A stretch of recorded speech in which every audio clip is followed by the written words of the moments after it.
وحاجه قومه قال أتحاجوني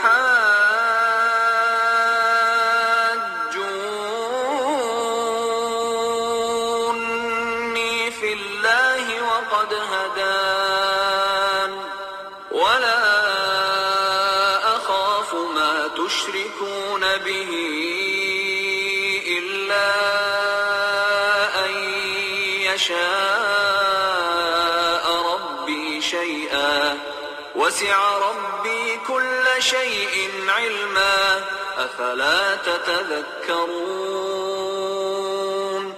وكيف أخاف ما أشركتم ولا تخافون أنكم أشركتم بالله ما لم ينزل به عليكم سلطانا فأي الفريقين أحق بالأمن إن كنتم تعلمون الذين آمنوا ولم يلبسوا إيمانهم بظلم أولئك لهم الأمن وهم مهتدون وتلك حجتنا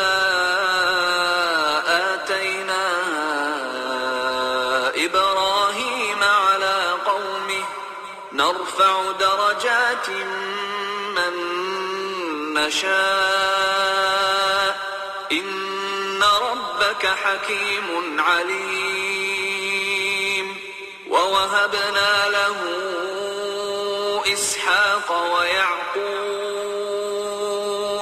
كلا هدينا ونوحا هدينا من قبل ومن ذريته داود وسليمان وأيوب ويوسف وموسى وهارون وكذلك نجزي المحسنين وزكريا ويحيى وعيسى وإلياس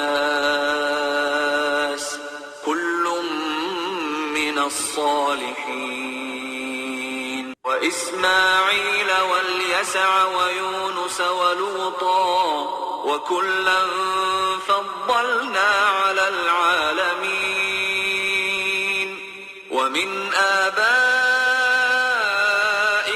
وذرياتهم وإخوانهم واجتبيناهم وهديناهم إلى صراط مستقيم ذلك هدى الله يهدي به من يشاء من عباده ولو أشركوا لحبط عنهم ما كانوا يعملون. Son peuple disputa avec lui, mais il dit, allez-vous disputer avec moi au sujet d'Allah alors qu'il m'a guidé? Je n'ai pas peur des associés que vous lui donnez. Je ne crains que ce que veut mon Seigneur. Mon Seigneur embrasse tout dans sa science. Ne vous rappelez-vous donc pas? Et comment aurais-je peur des associés que vous lui donnez, alors que vous n'avez pas eu peur d'associer à Allah des choses pour lesquelles il ne vous a fait descendre aucune preuve? Lequel donc des deux parties a le plus droit à la sécurité? Dites-le, si vous savez.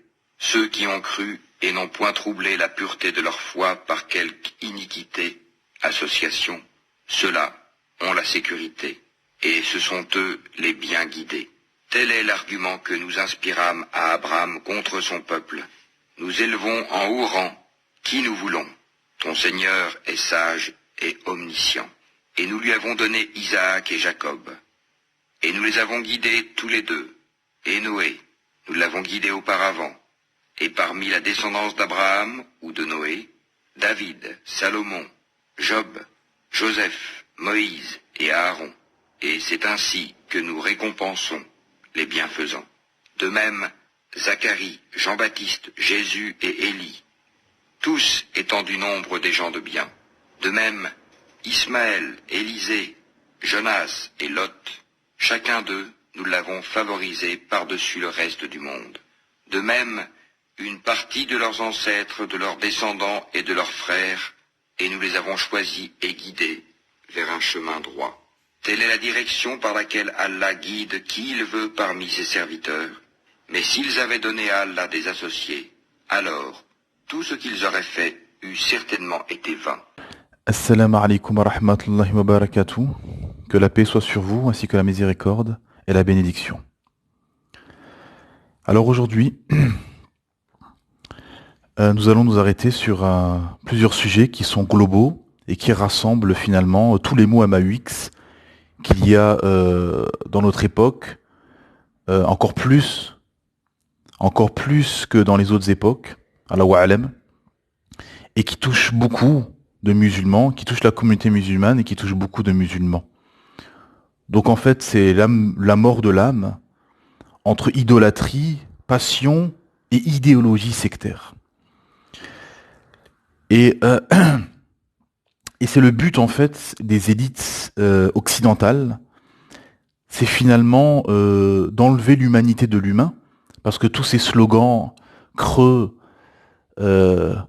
qui sont lancés comme ça depuis des années par le système occidental, hein, l'humanisme, les droits de l'homme, la liberté, etc., etc., liberté, égalité, fraternité, etc. En fait, derrière, c'est finalement pour tuer l'humanité de l'homme, comme le féminisme est une idéologie qui a permis de tuer la féminité de la femme, où finalement les femmes en Occident sont devenues des hommes bis et ont plus beaucoup de féminité. Hein, regardez les femmes qui travaillent, qui sont sur des chantiers, qui font la sécurité, qui font des boulots d'hommes et qui veulent finalement avoir des postes qui ont toujours été des postes d'hommes. Ben en fait finalement elles perdent leur féminité. Et plus on avance dans ce système d'humanisme, de droits de l'homme et compagnie, plus finalement l'humanité est extirpée des carcasses des créatures humaines, tout simplement. Et c'est ce que le système occidental fait croire, à l'inverse, que c'est ceci qui va engendrer que le fait de plus être dans l'humanité, ça va être engendré par la religion, de manière générale, alors qu'au contraire, l'islam, la religion, et surtout précisément l'islam, en fait, rend à l'humain son humanité. Que ce soit les droits, les devoirs, que ce soit des protections avec des lois qui sont dissuasives et qui sont pour l'intérêt général, non des lois orientées, idéologiques, pour juste une clique mafieuse ou pour un lobby, hein. Comme en Occident. En Occident, on fait des lois, voilà, pour des cliques de technocrates, des cliques mafieuses qui sont au pouvoir pour des systèmes ou pour des lobbies, tel le lobby pharmaceutique, Big Pharma, tel le lobby LGBT, etc. Hein.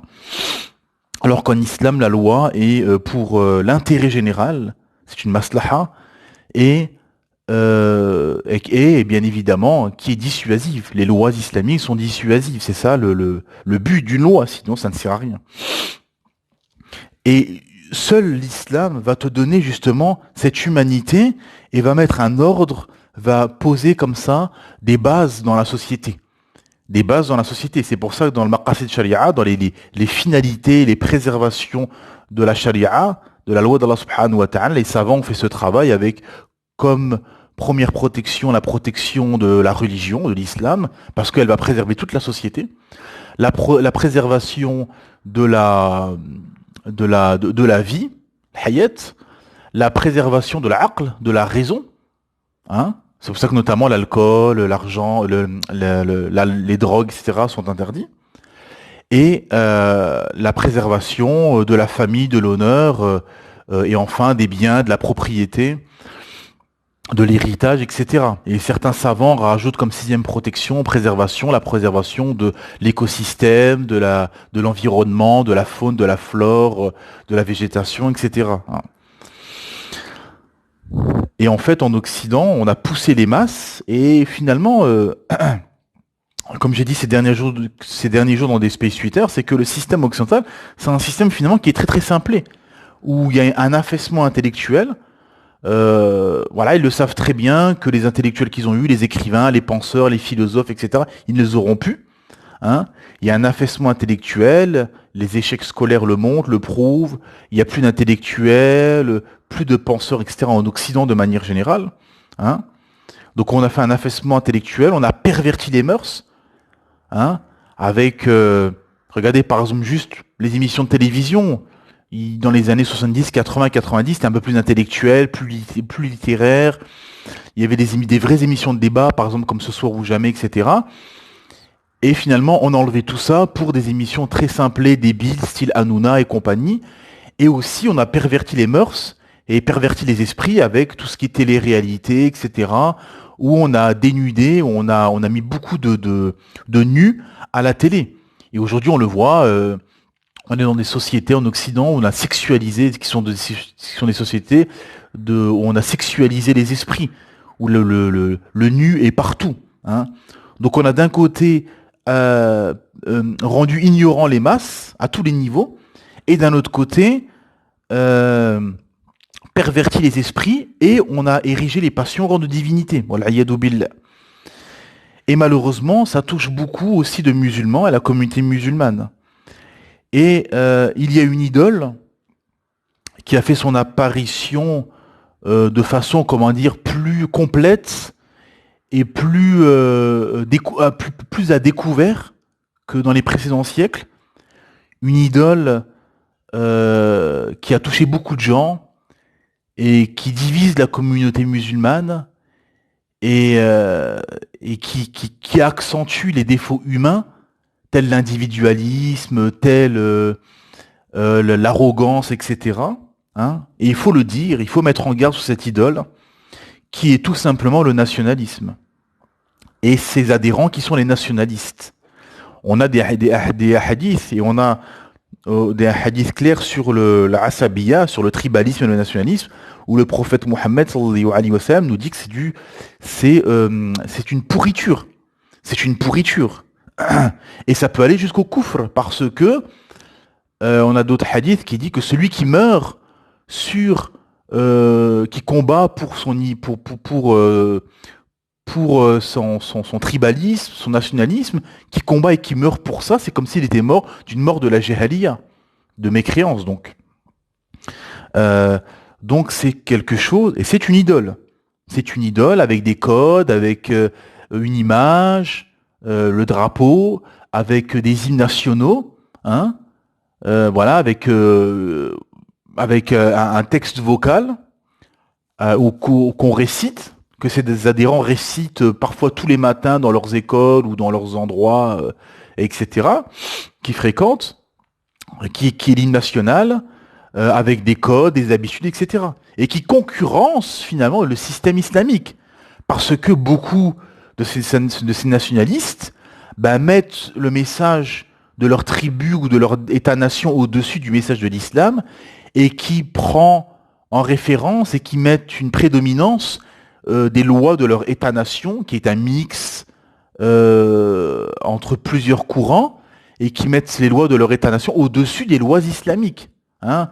Quand vous posez la question à ces nationalistes, qu'est-ce qui prend l'avantage, qu'est-ce qui prédomine, les lois de votre État-nation, les lois islamiques?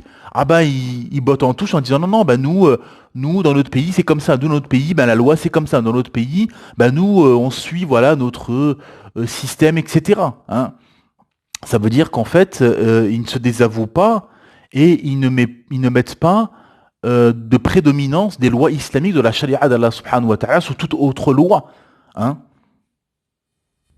Et donc c'est une sorte d'idole. Hein. Le nationalisme est une sorte d'idole qui est apparue de façon plus, comment dire, plus complète, plus globale et plus dominante dans les esprits que le tribalisme qu'il y a eu pendant des siècles, hein, où c'était tribal, etc. Là, carrément, on en a fait des États-nations, hein, où les gens tombent dans ce tribalisme. Et la problématique de ceci, c'est que derrière, ça accentue les divisions entre pays musulmans. Hein. Et pourquoi on arrive à tous ces mots MAUX dans le monde musulman. Hein. On arrive, regardez qu'est-ce qui se passe dans le sud de la Tunisie, la frontière tunisienne-libyenne, où on jette des Africains subsahariens, on les jette comme ça dans le désert à mourir de soif, alors que c'était frères et tes sœurs en face. Hein. C'est pas eux c'est des subsahariens, eux c'est des Africains, eux c'est des Tchadiens, eux c'est des Maliens. Non, c'est tes frères et tes sœurs. C'est ça la réalité. Le prophète Mohammed sallallahu alayhi wa sallam a été très clair. Il n'y a pas un noir n'est pas supérieur à un blanc. Un blanc n'est pas supérieur à un noir. Le non-arabe n'est pas supérieur à l'arabe. L'arabe n'est pas supérieur au noir. Si ce n'est par quoi? At-taqwa, la piété. Donc ce Mauritanien, ce subsaharien qui est au fin fond de son village, africain, noir, pauvre, que personne ne regarde, il peut être supérieur à des millions, voire des milliards d'êtres humains dans le monde par sa piété, sa soumission à la Ta'ala et sa proximité à la Subhanahu wa Ta'ala. C'est ça la justice de l'islam. Et donc on jette nos frères et nos sœurs subsahariens comme ça dans le désert, sans que ça dérange. Bien évidemment, il faut être juste, il y a des Tunisiens, il y a des Libyens, des Tunisiens qui sont justes, qui sont sans doute pas dans le tribalisme, Allahu a'lam, et qui ont été dans le désert et qui ont aidé ces Africains. Il y a des vidéos qui ont tourné sur Twitter, YouTube et autres plateformes. Hein. Donc bien évidemment, mais de manière globale, on voit où peut mener ce tribalisme et surtout ce nationalisme. On le voit depuis des années entre le Maroc et l'Algérie, la division, avec ce fameux désert occidental où on se déchire sur des frontières qui ont été tracées par l'ex-colon. Voilà, iyadou billah. Et les divisions dans le monde musulman, on voit qu'au Sénégal il y a une révolution, on a vu que cette semaine au Niger il y a eu un coup d'État, etc. La guerre au Yémen, etc. Donc tout ça, toutes ces problématiques qu'il y a, pourquoi parmi celles-ci, parmi les grandes problématiques, les principales problématiques, il y a le nationalisme. Le fait d'être divisé en États-nations comme ça, et les frontières qui sont dans les esprits, et l'État-nation qui est dans les esprits, et donc voilà, je suis turc, je suis sénégalais, je suis marocain, je suis algérien, et finalement tout le monde est perdant. Hein. Comme disent des savants, cette parole, son shir c'est qui? Celui qui dit ça, son shir c'est Shaitan, son savant c'est Satan, qui a dit je suis meilleur que Adam parce que tu l'as créé d'argile et moi tu m'as créé de feu. Voilà, iyadou billah. Donc dire moi je suis meilleur que toi parce que je suis turc, moi je suis meilleur que toi parce que je suis sénégalais, moi je suis meilleur que toi parce que je suis marocain ou algérien, c'est la parole de Satan. Hein, celui qui l'a précédé dans cette parole, c'est Satan, c'est Iblis, voilà, iyadou billah, comme disent les savants, tout simplement. Donc ça accentue ceci. Il y a aussi une autre idole qui a beaucoup pénétré les esprits de beaucoup de musulmans, une idole aussi sournoise, hein, comme ça, qui est rentrée dans les esprits, dans la communauté, bien évidemment au sens large du terme, parce que les musulmans sincères qui suivent qu'est-ce qu'a dit Allah, qu'est-ce qu'a dit son messager, alhamdoulilah, sont libérés, sont libres intellectuellement, libres spirituellement, libres matériellement, et sont libérés de tout ce qui est tribalisme, coutume, tradition, état-nation et compagnie. Bon. Et il y a aussi une autre idole, et il faut le dire aussi, c'est une sorte d'idole, c'est le rap. La musique de manière générale, mais surtout le rap, qui touche beaucoup de jeunes maghrébins, africains, turcs, qui en tout cas se réclament de l'islam, hein, qui touche beaucoup, c'est cette idole du rap. Le rap est devenu une sorte d'idolâtrie, une sorte d'idole, avec des codes, avec des idoles qu'on adule, les rappeurs qui sont adulés, qu'on va les voir, on fait des kilomètres pour aller les voir, on paye des billets pour aller les voir, wal'iyadu billah, on les écoute du matin au soir, on les suit, etc. Plus les codes, tous les codes qu'il y a dans le rap, les gestes, les mots, les paroles, etc. Les références, etc. Hein. Le son, parce que la musique, de manière générale, concurrence le Coran. Et là, pour concurrencer le Coran, voilà, iyadou billah, dans les esprits des gens. Et d'ailleurs, c'est une des plus grandes ruses que Satan a utilisées, c'est la musique. On a le verset où Allah Ta'ala dit « tu vas exciter par ta voix les gens ». Et c'est ça la réalité, c'est que la musique est un moyen magistral pour Satan, voilà, iyadou billah, d'égarer l'humanité. Parce que le cœur ne peut pas aimer la musique et le Coran. L'un va chasser l'autre. Plus tu vas t'abreuver du Coran, alhamdulillah, car le Coran est une guérison pour l'âme, est une guérison pour les cœurs, est une guérison pour le corps. Hein. Voilà, Ta'ala nous dit وَنُنَزِّلُ مِنَ الْقُرْآنِ مَا هُوَ شِفَاءٌ وَرَحْمَةٌ لِلْمُؤْمِنِينَ وَلَا يَزِيدُ الظَّالِمِينَ إِلَّا خَسَارًا. Nous avons fait descendre de ce Coran qui est shifa wa rahma, qui est une guérison et une miséricorde pour les croyants. Et cela ne fait qu'accroître la perdition des injustes. Hein.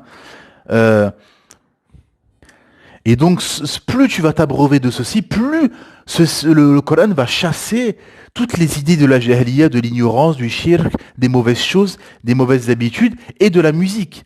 Et en contrepartie, si tu vas remplir ton cœur de rap, de musique et de rap, ah ben ça va chasser le Coran de ton cœur. Donc le cœur ne peut pas contenir le rap et le Coran. L'un va chasser l'autre. Et forcément, en tant que musulman, il faut que le Coran remplisse ton cœur et chasse cette parole de Satan, cette drogue auditive.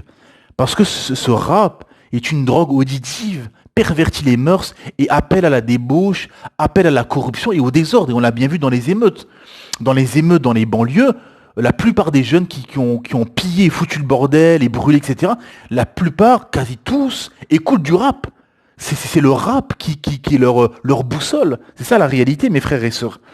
Donc c'est une sorte d'idole, une sorte de dogme qu'on suit, qu'on écoute, on suit ses représentants, les rappeurs, et on est là avec des références, etc., que de rap. C'est aussi comme le nationalisme, c'est une sorte d'idole qui est un frein pour le cheminement spirituel et pour l'augmentation spirituelle, intellectuelle de la Oumma, de la communauté musulmane, et qui est un frein pour l'union des musulmans et l'union des cœurs des musulmans, qui accentue aussi les défauts humains tels la division, tel l'orgueil, la course aux passions, parce que finalement le rap c'est quoi? C'est pousser les gens à être dans la course aux passions, la course au désir, la course au plaisir, la course à l'orgueil, la course à l'acquisition des biens, la course aux richesses, la course au sexe. C'est ça la réalité. C'est pour ça quand vous avez ces patriotes de pacotille, style Damien Rieu, comment il s'appelle, Jean Messia, Éric Zemmour et compagnie, et toute l'équipe là de CNews, L'Heure des Pros et compagnie, qui sont là à dire ouais regardez ces jeunes, et on met des ambiguïtés, hein, on va faire croire oui ces jeunes sont issus voilà d'une communauté, et comme ça on tourne autour du pot, ouais, d'une communauté d'un communautarisme, et boum, et à la fin on arrive avec l'islam, alors qu'au contraire ces gens-là ont été élevés par votre système. C'est ça la réalité, c'est ça qu'il faut leur dire. Ces jeunes sont des purs produits du système occidental, où toute leur vie ça a été sexe, drogue, sexe, drogue et rap, hein. L'expression c'est sexe, drogue et rock'n'roll. Là c'est plutôt sexe, drogue et rap. Ils ont été élevés voilà au manga, aux dessins animés, aux films mafieux, au rap, à la chicha, au foot et compagnie, hein, aux séries et aux films occidentaux. Hein, ils sont très très loin de l'islam. On le sait très bien, voilà, la plupart de ces familles-là étaient loin de l'islam et voilà, ont très peu élevé leurs enfants dans l'islam, et aussi le lieu, l'endroit, ces quartiers qui sont des cocottes minutes, qui sont des bombes qui sont des marmites en ébullition, qui font des bombes à retardement, tous ces jeunes, voilà, qui sont loin d'un système islamique vertueux, bien évidemment, na'am. Ça, personne ne peut le nier. Et donc, tous ces patriotes de pacotille veulent mettre des ambiguïtés comme ça, des shubuhat, aux gens pour faire croire que ceci ou que cela. Non, bien évidemment, on le sait très bien. Et donc, ce rap est aussi une sorte d'idole, hein, qu'il faut mettre en garde et éloigner, car la musique, hein, de manière générale, la musique en islam est haram. Hein. La preuve, elle se situe dans la sourate 31, Luqman, au verset 6, où Allah Ta'ala dit, traduction dans le sens, et parmi les hommes, il y ait quelqu'un qui, dénué de science, achète de plaisants discours pour égarer hors du chemin d'Allah et pour le prendre en raillerie. Ceux-là subiront un châtiment avilissant. Et les savants sont unanimes pour dire que ce verset est une preuve claire, nette et précise que ça parle de la musique, des chants, etc. Et notamment Abdullah ibn Abbas radiallahu anhu, qui a eu la dua du prophète Mohammed sallallahu alayhi wa sallam d'être versé dans les sciences de la compréhension de la religion et de l'interprétation de la religion. a interprété ce verset en disant direct que c'était la musique, tout simplement. Donc c'est une preuve claire, nette et précise. Et d'autres versets, d'autres hadiths, notamment le hadith qui dit viendra un temps où les gens de ma communauté va rendre halal l'alcool, la soie pour les hommes et les instruments de musique. Donc, comme les savants disent, il y a toujours l'inverse dans les textes. Si le prophète dit qu'il vous rend ceci halal, ça veut dire qu'à la base, ceci est haram. Ça veut dire qu'à la base, l'alcool, les instruments de musique et la soie pour les hommes, bien évidemment, est haram, hein, na'am. Et donc, ceci contribue à la mort de l'âme, parce que c'est ça le fond. Parce que le système occidental et le but de Shaitan, le but de Satan et de ses suppôts, c'est de pervertir les mœurs, pervertir les gens, de les rendre mécréants et comment dire, de faire mourir leur âme. Hein. On a un verset magnifique où Allah Ta'ala dit au prophète Mohammed sallallahu alayhi wa sallam, tu ne peux faire entendre ceux qui sont dans les tombes.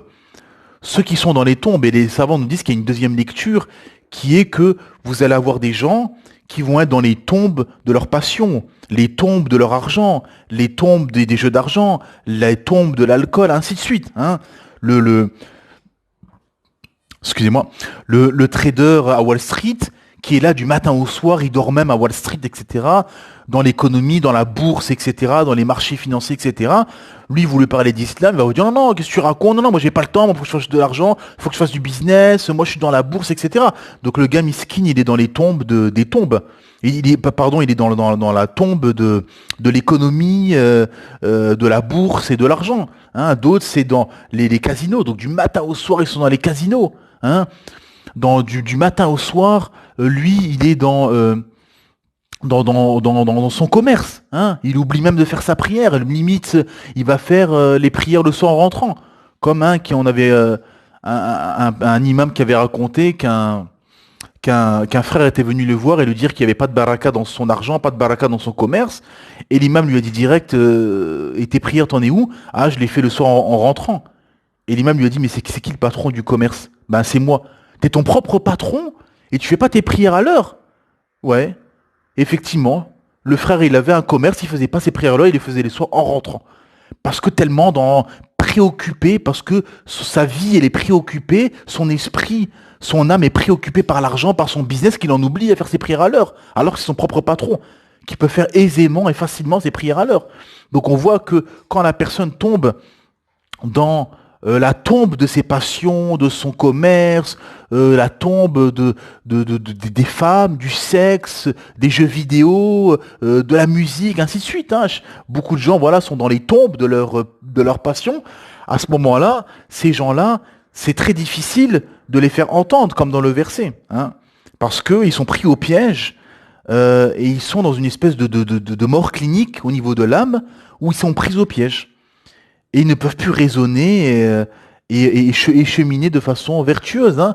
On a ce verset, on a dans Surat Myriam, dans la Surat Marie, où au début de la Surat Zacharia, alayhi salam, qui surveillait Marie, paix sur elle, les fruits, elle avait les fruits de l'été en hiver et les fruits de l'hiver en été.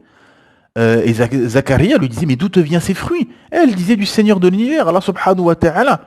Et quelques versets plus loin, quand elle a eu Isa, alayhi salam, qu'elle a eu les douleurs de l'enfantement, et Allah Ta'ala, dans le verset, c'est dit qu'on lui a dit de secouer les branches de l'arbre pour avoir des dattes fraîches. Elle a dû faire un effort, et les savants retirent comme sagesse que d'un côté, elle n'était pas enceinte, elle était dans le temple à adorer et à sanctifier Allah subhanahu wa ta'ala, elle a eu son rizq sans rien faire, et là, Allah Ta'ala lui demande de faire un effort alors qu'elle était enceinte. Les savants, qu'est-ce qu'ils tirent comme sagesse? C'est que plus tu s'approches d'Allah, et bien évidemment, elle était un peu plus préoccupée parce il y avait l'enfantement, etc. Hein, ça, c'est tout à fait normal, il y a pas de mal dedans, bien évidemment, parce que quand tu es enceinte, quand la femme est enceinte et qu'elle accouche, elle sera plus préoccupée par son bébé, par l'allaiter, etc., etc. Hein, toutes les tâches les tâches que demande l'occupation d'un bébé, d'un enfant. Et ben les savants tirent quoi comme sagesse? C'est que plus tu seras proche d'Allah subhanahu wa ta'ala et pas préoccupé de ce bas monde et des choses de ce bas monde, même les choses les plus halal, et ben tu auras ton risque sans rien faire. Et plus tu vas moins être préoccupé par des choses de ce bas monde, et plus tu devras faire un effort. Et c'est ça la réalité. Et ça la sagesse de ces versets, c'est que plus alhamdoulilah tu seras proche d'Allah Ta'ala, tu auras une connexion avec Allah Ta'ala, une proximité avec Allah Subhanahu wa Ta'ala, plus alhamdoulilah ton risque te viendra sans faire beaucoup d'efforts. Et on le voit, vous avez des gens, ils courent du matin au soir, ils font 2 boulots, 3 boulots, là, et tu vois qu'en fait, ils font pas leur prière à l'heure. Tu vois qu'ils font pas leur prière à l'heure, et c'est ça la problématique.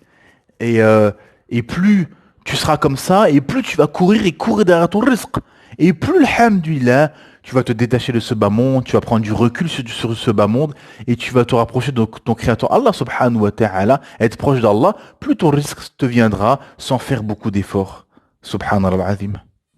Et même quand vous regardez par exemple chez les non-musulmans, il y a quelque chose qui est intéressant, quand on entend à gauche à droite, moi ce que j'entends beaucoup dans les spaces de non-musulmans, démocrates, pro-Zemmour, pro-Mélenchon, etc., ou même pro-Macron, c'est qu'en fait, j'ai réfléchi comme ça à cette question, et j'ai trouvé en fait que ce sont des gens qui sont des produits mal finis du système. Beaucoup de ces gens-là sont des produits mal finis du système, c'est-à-dire que d'un côté, ils valident le système, hein, c'est-à-dire qu'ils veulent continuer à être dans la matrice, parce que le système occidental leur permet d'assouvir leurs passions, leurs désirs, etc. Hein. Mais d'un autre côté, ils reniflent comme ça qu'il y a une embrouille. Ils sentent et ils reniflent et ils prennent conscience que c'est une arnaque ce système occidental. Hein.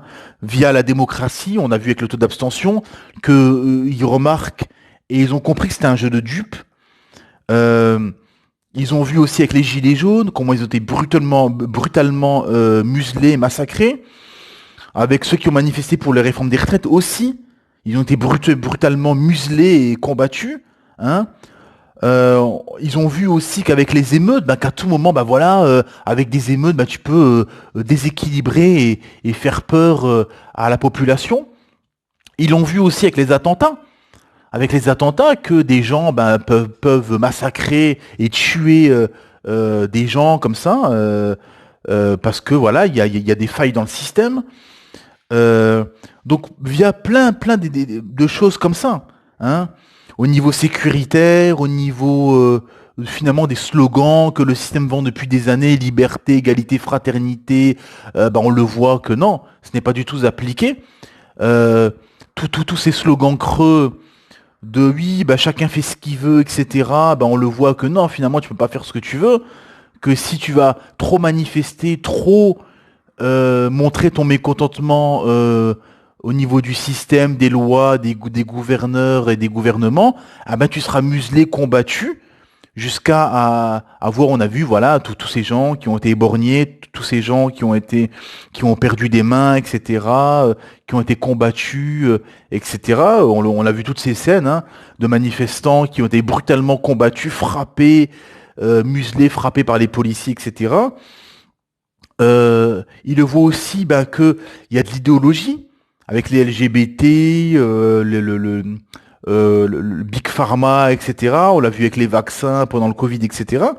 Donc, via tout ça, la supercherie de la démocratie, que finalement, en fait, non, t'as pas le choix, il n'y a pas de pouvoir du peuple. Demos Kratos, non, il n'y a pas de pouvoir du peuple, que c'est faux. Donc, ils sont conscients de tout ça, mais en même temps, ils sont dans cette schizophrénie où ils veulent continuer dans cette matrice, dans ce système, hein, parce que quand vous intervenez dans leur space, et que vous leur disiez que tout ce système est corrompu, que seul le système divin est viable, à ce moment-là, qu'est-ce qu'ils vous disent? Ah non, mais c'est ci, mais c'est ça, mais c'est ci, mais c'est ça, non. Donc ils veulent continuer à suivre le système démocratico, laïco, satanico-maçonnique, mais qu'en même temps, ils reniflent que il y a embrouille. Il y a embrouille dans le système, avec tout ce que je vous ai expliqué. Donc ils sont un peu des produits mal finis, comme ça. Ils sont pas totalement matrixés, mais en même temps, ils sont quand même matrixés. Hein. Donc il y a un peu de tout ça. Pourquoi je dis ça? Parce que on est dans cette mort de l'âme, où les gens, ils sont entre les deux. Ils sont entre eux, et on le voit, c'est ce qui se passe un peu en Occident et aussi et surtout en France, où que les gens sont un peu comme ça entre les deux.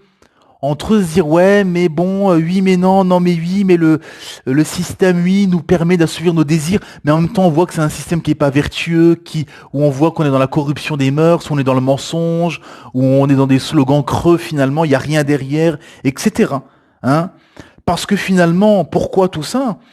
Parce que derrière tout ce bruit, tous les projecteurs, tout ce système folklore de course à la richesse, de rêve américain, euh, de la télévision, de la Amazon, commander Amazon, les vacances, les passions, les désirs, le foot, etc. Derrière tous ces projecteurs, les discours politiques creux, sans suite et compagnie, la musique, les rêves, les paris sportifs, les jeux d'argent, etc., les désirs, les passions, la pornographie, la prostitution, tout ceci, derrière tous ces projecteurs, ces bruits, la foule, etc., quand vous allez tout au fond derrière, dans les coulisses, que vous descendez les escaliers de ces coulisses, que vous allez dans les sous-sols, etc., vous arrivez à quoi? Vous voyez que finalement, derrière tout ceci, derrière dans l'ombre, vous avez des élites sataniques, maçonniques, qui sont des suppôts de Satan et qui font tout pour pervertir les mœurs, les sociétés, pour pousser les gens dans des affaissements intellectuels, où on va produire, que ce soit dans les télévisions, dans les réseaux sociaux, etc., on va mettre en avant les contenus les plus débiles, qui rend les gens imbéciles, qui affaisse intellectuellement, qui pervertit les mœurs, qui pousse les gens finalement au raisonnement binaire et simplé.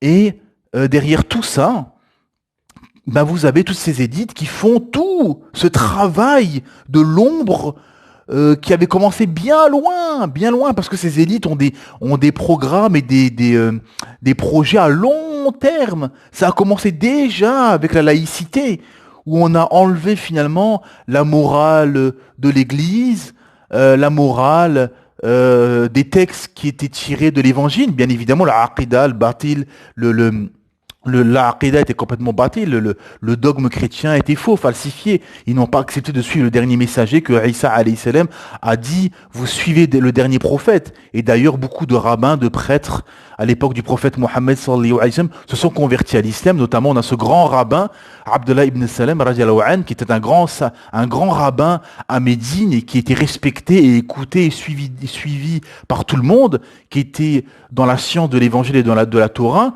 Et quand il a parlé avec le prophète, et qu'il a vu tout de suite, parce que un prophète, tu le reconnais tout de suite. Et d'ailleurs, Allah Ta'ala dit justement aux gens du livre, vous allez le reconnaître comme vous reconnaissez votre enfant.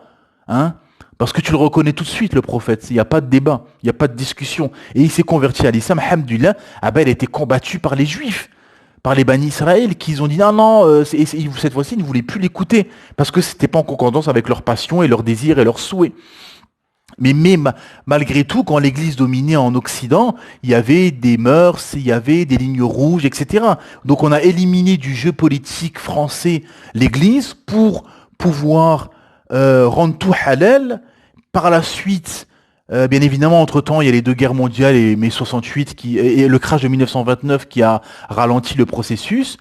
Et ensuite, on arrive à mai 68 avec la libération sexuelle, le féminisme, ni Dieu, ni maître, ni mari, la mort du patriarcat, abat le patriarcat et compagnie, interdit d'interdire, etc.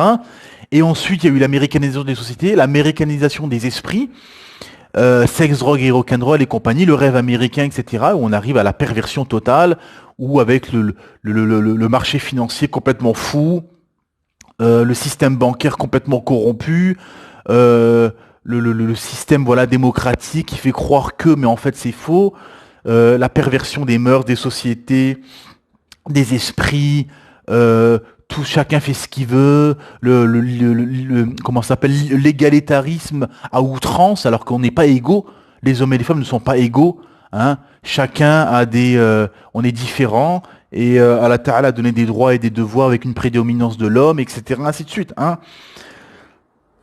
Et finalement, c'est les suites de toutes ces idées maçonniques, des philosophes français, qui est, ben voilà, de mettre l'homme au centre de de la cité, mettre les désirs, les passions au centre, diriger les passions et les désirs au rang de divinité, de mettre l'homme au centre de tout, au centre des enjeux, et finalement l'homme est une sorte d'idole aujourd'hui, hein. On le voit avec les influenceurs, les coachs sportifs, les coachs financiers, etc., etc., où on l'entend très bien. Qu'est-ce qu'ils disent, ces influenceurs, ces coachs et compagnie? Mes suiveurs, mes abonnés, ma communauté, ma communauté. On entend ces gens-là qui sont, voilà, dans la, dans les, comment ça s'appelle, dans les, vous savez, les chaînes YouTube de voitures, hein. Les gens qui sont là à influencer, qui sont là à faire des vidéos automobiles, de voitures, bah voilà, ils sont là, ouais, ma communauté me suit, ouais, la communauté BMW, la communauté Renault, etc. Ouais, c'est ma communauté, ils me suivent partout, je leur montre des vidéos de voitures, etc. Ou de cuisine, ou de... Voilà, Satan, il utilise plein de ruses pour tromper les gens. Et les gens tombent dans l'idolâtrie, voilà, ça devient des dogmes où les gens, ben, ils pensent voiture du matin au soir, ils pensent jeu d'argent du matin au soir, ils pensent maquillage du matin au soir, voilà. Donc chacun tombe comme ça dans le piège et les gens sont comme ça. Et ceux qui sont leurs influenceurs, ben, ils disent quoi? Ma communauté, mes suiveurs et compagnie, hein. Et les suivent du matin au soir, la première chose qu'ils font le matin, ils voient, hop là, la nouvelle vidéo de tel influenceur. Qu'est-ce qu'il a dit aujourd'hui? Avant de se coucher, qu'est-ce qu'il a dit? Et toute la journée, il suit, etc. Et on tombe dans l'idolâtrie. Et c'est ça le malheur de beaucoup de gens. Parce que pourquoi? C'est quoi le fond, finalement? C'est que l'humain, l'être humain, il a été créé avec une carcasse, bien évidemment, et il a une âme. Et cette âme a été créée sur l'adoration, hein. On a ce besoin d'adoration. D'ailleurs, les recherches scientifiques, les recherches prouvent ceci scientifiquement, qu'on a ce besoin d'adoration et de soumission à un créateur omniscient, omniprésent. On a ce besoin de soumission et d'adoration, de transcendance, de quelque chose qui nous dépasse. Et c'est pour ça qu'on arrive à cette taux de dépression, de suicide. Voilà, comme disait notre Cheikh, regardez tous les gens, la plupart des gens dans les hôpitaux en France, c'est des problèmes de maladie de l'âme. Hein, c'est pas physique, c'est l'âme. Et comme en Occident, ils sont incapables de régler ces problèmes de l'âme, ils sont en erreur 404, ils sont en bug, ah ben on leur met des cachets, on leur met des cachetons, etc. Et finalement, ça les rend encore plus malades. Parce que leur maladie, c'est des maladies de l'âme, hein. C'est-à-dire qu'en fait, ils sont coupés de du lien avec leur créateur, ils ne savent pas pourquoi ils existent, et ils ont ce besoin créateur. C'est pour ça que notre Cheikh nous disait, ces gens-là, qu'est-ce qu'ils ont besoin? Ils ont ce besoin de ruqya, voilà, c'est juste des maladies de l'âme où en fait ça se guérit avec la ruqya, avec le spirituel, et déjà avec l'acceptation du message de l'islam, hein, et du cheminement spirituel. C'est ça qui va leur permettre, alhamdoulilah, de guérir leur âme, de dormir la nuit, parce qu'ils n'arrivent pas à dormir la nuit, et ils disent, voilà, nous... ben voilà, quand ils vont voir les psychiatres, les psychologues, j'arrive pas à dormir la nuit, je me sens pas bien, etc. Je prends les cachets à 3 heures du matin, ben l'effet est passé et je n'arrive plus à dormir. Voilà, tout pourquoi? Parce que tout simplement, sa maladie est une maladie de l'âme. Et seul le créateur de l'âme peut guérir les maladies de l'âme, tout simplement. C'est pour ça qu'Allah Ta'ala dit, à propos de l'âme, on ne vous a révélé que peu de choses. Et comme l'humain s'est coupé de son créateur, eh ben, ils ne savent pas quoi répondre. Que ce soit les psychiatres, les psychologues, les médecins, etc. Ils ne peuvent pas répondre à toutes ces maladies de l'âme. Ils sont incapables de répondre parce qu'ils se sont coupés du créateur et de la révélation, tout simplement. Et l'humain, hein, il a besoin de 2 choses. Il a besoin d'un dogme, d'une aqida, d'un minhaj, d'un chemin à suivre, d'un dogme, et d'une référence, de quelqu'un à qui se référencer. Et Allah subhanahu wa ta'ala, alhamdulillah, nous a donné comme dogme l'islam, avec tout ce que comporte l'islam, et comme référence, c'est pour ça qu'il y a une sunna, comme référence, il y a le prophète Mohammed, sallallahu alayhi wa sallam.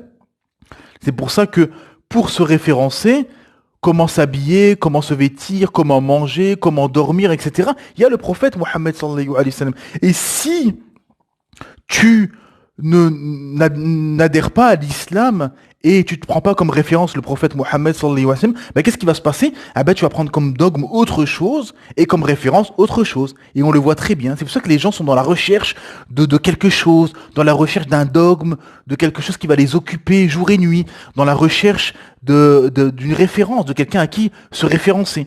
Et on le voit très bien. Vous avez des gens, voilà, ben c'est le rap, c'est les jeux d'argent, c'est le foot, c'est la politique,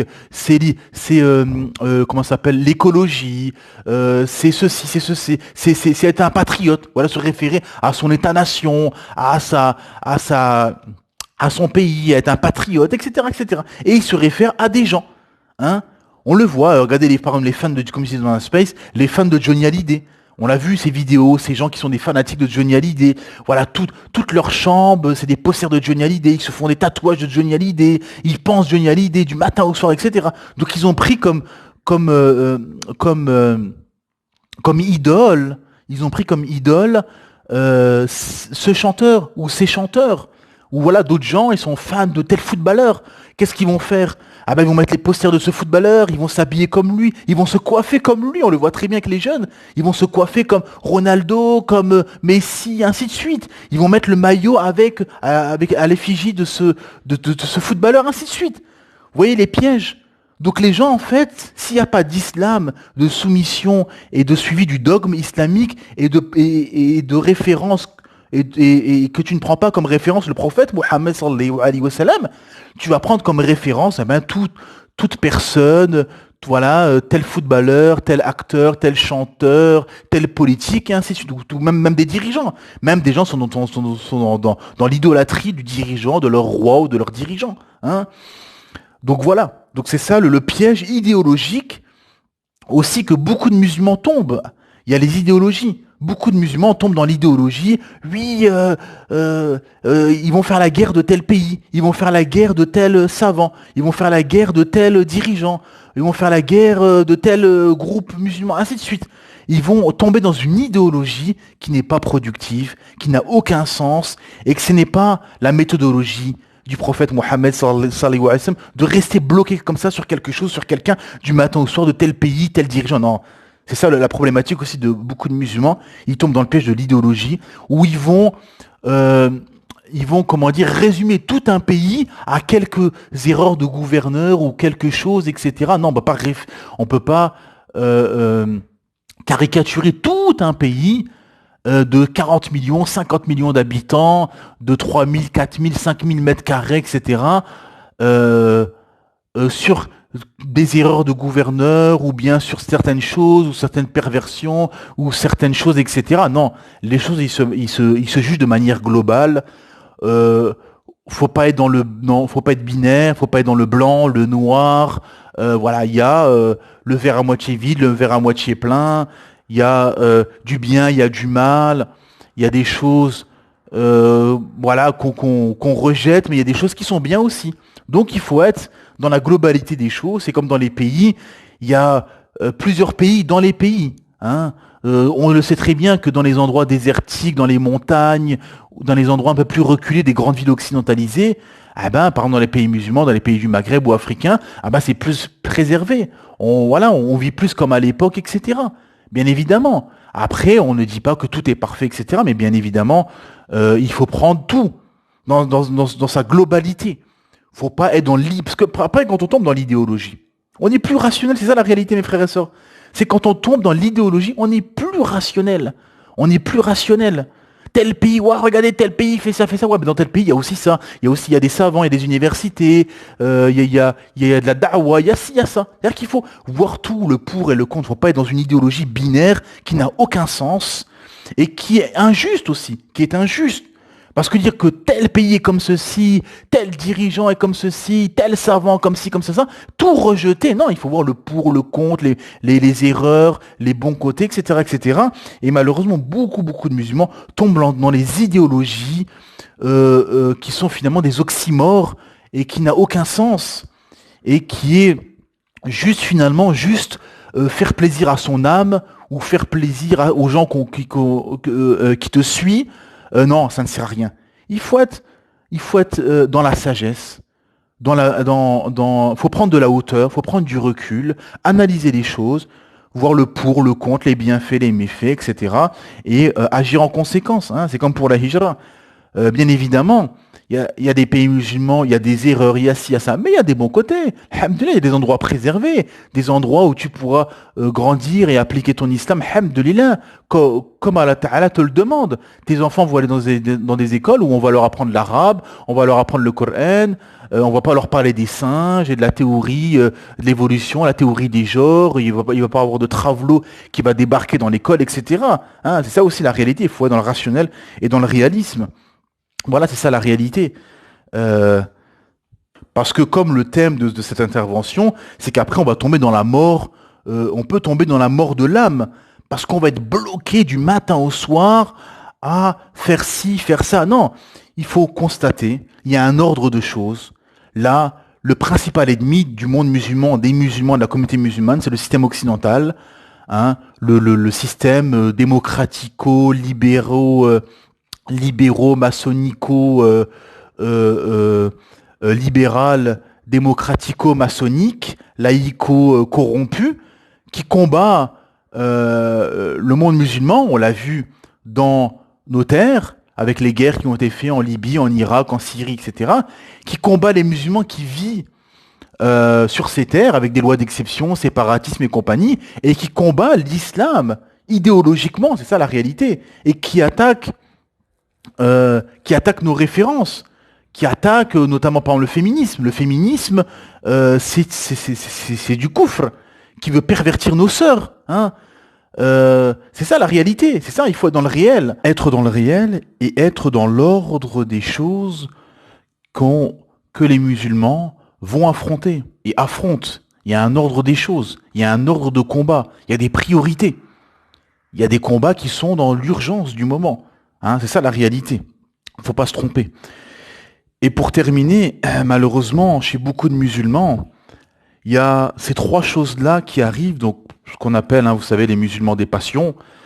Il y a ces trois éléments qui sont dans l'idolâtrie. Certains sont dans l'idolâtrie de leur propre personne, dans les passions et dans l'idéologie. Hein, parce que on peut, comme on dit, faire za'ama. Hein, tu peux faire za'ama dans ce bas monde, faire croire que ah ouais mais tu sais, ouais mais en fait le voile, vous savez cette phrase qu'on entend, ouais le voile, ouais mais tu sais la foi c'est dans le cœur, ouais mais l'hypocrisie aussi c'est dans le cœur, comme disait notre shir. Ouais là, oh tu sais que quand tu dis crédit riba, Allah Ta'ala te déclare la guerre. Ah oui, ouais mais ouais mais tu sais aujourd'hui dans notre époque, blablabli blablabla. C'est-à-dire que en fait on veut trouver des excuses pour assouvir ses passions. Et on tombe dans l'idéologie sectaire, l'idéologie, vous savez, des laxistes qui sont là, ouais, mais tu sais, on entend parfois ces phrases, ouais, oh, tu sais, des sœurs qui sont malades du cœur. Oui, mais il y a des femmes voilées, mais qui font ça. Ah, mais il y a des hommes en barbe qui font ceci, etc. Et alors, qu'est-ce que ça change? Qu'est-ce que ça va changer Yawm al-Qiyamah, le jour du jugement? Allah Ta'ala t'a ordonné de te voiler, t'a ordonné de faire la prière, t'a ordonné de jeûner le mois du Ramadan, t'a ordonné de faire le Hajj, t'a ordonné de faire ceci ou cela. Est-ce que tout ceci sont des expiations? Est-ce que tu peux te permettre de ne pas faire des adorations? Est-ce que tu as une preuve? Est-ce que tu as un dalil? Une preuve que tu peux être dispensé de faire telle ou telle adoration parce que des personnes qui font ces adorations en même temps font des péchés ou ont des contradictions, etc. Abadan, jamais, jamais. Donc vous avez beaucoup de gens comme ça, voilà, ils sont là à se mentir, hein. Mais le problème, c'est ça la réalité, c'est que Yawm al-Qiyamah, tu pourras pas tricher avec ton créateur Allah subhanahu wa ta'ala. Tu peux faire za'ama, te tricher avec les gens, te mentir, etc. dans ce bas monde, mais Yawm al-Qiyamah, le jour du jugement, ça ne passera pas. C'est ça la réalité, mes frères et sœurs.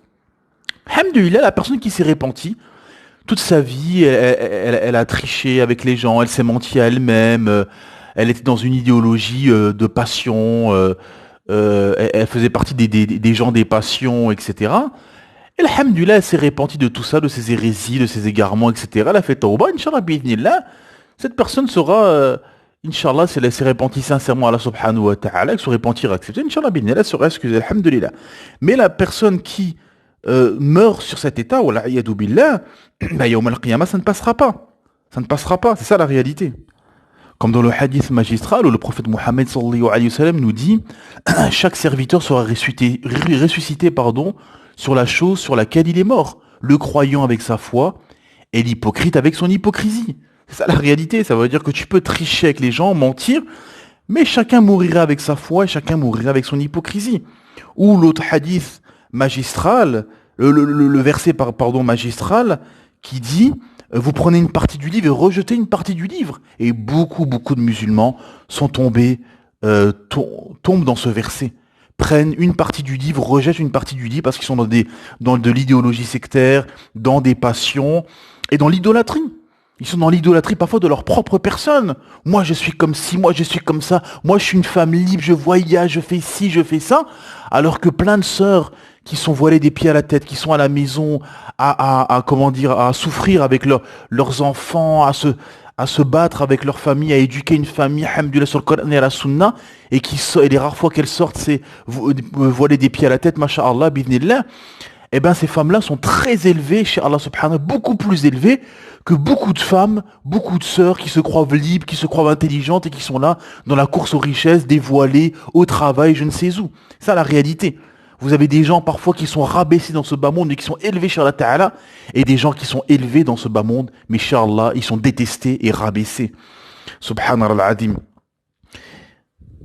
Parce que beaucoup de gens et beaucoup de musulmans tombent dans ça, sont dans l'idolâtrie de leur propre personne, ou dans l'idolâtrie, comme j'ai expliqué, de leur état-nation, du rap, des personnes qu'ils adulent, de leur roi, de telle idéologie, ou de tel groupe, ou je ne sais quoi. Parce que, et on arrive à la mort de l'âme, parce qu'on est dans l'idolâtrie, dans les passions, dans les idéologies sectaires, etc.